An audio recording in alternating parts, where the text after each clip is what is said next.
Bugün Ramazan ayının 10-cu gününü yaşayırıq. Allah bizlərdən tutulan orucları, qılınan namazlar və ibadətləri qəbul etsin.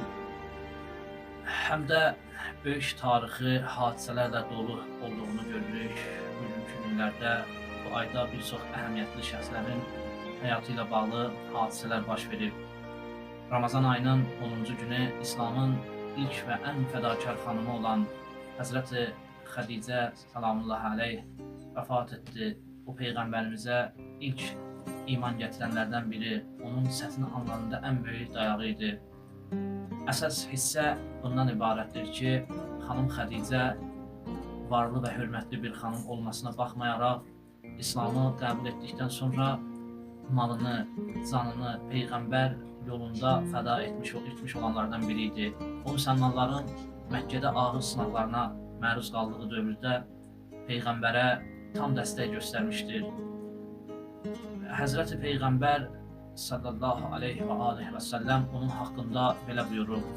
Qalə Rasulullah xayrun nisa'il cənnəti Məryəm bintu İmran və Xədicətun bintu Xuveylid və Fatımətu bintu Muhammed və Asiyyətun imratu Fir'auna. İslam Peyğəmbəri buyurubdur, cənnət qadınlarının ən xeyirliləri Məryəm binti İmran, Xədicə binti Xuveylid, Fatimə binti Muhammed və Fir'unun xanımı Asiyadır. Həzrəti Xədicə ömrünün son günlərini Məkkədə çətin şəraitdə keçirdi.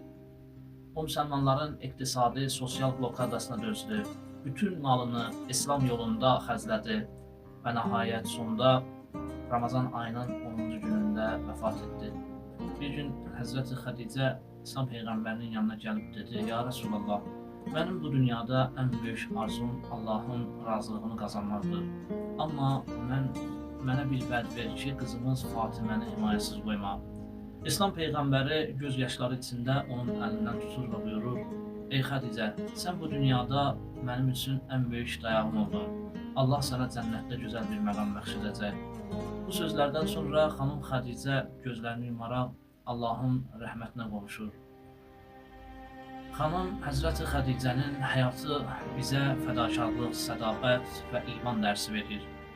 O, dünya malını düşünmədən Allah yolunda xərclədi və İslamın ilk illərində Peyğəmbərimizə ən böyük dəstəkçisi oldu.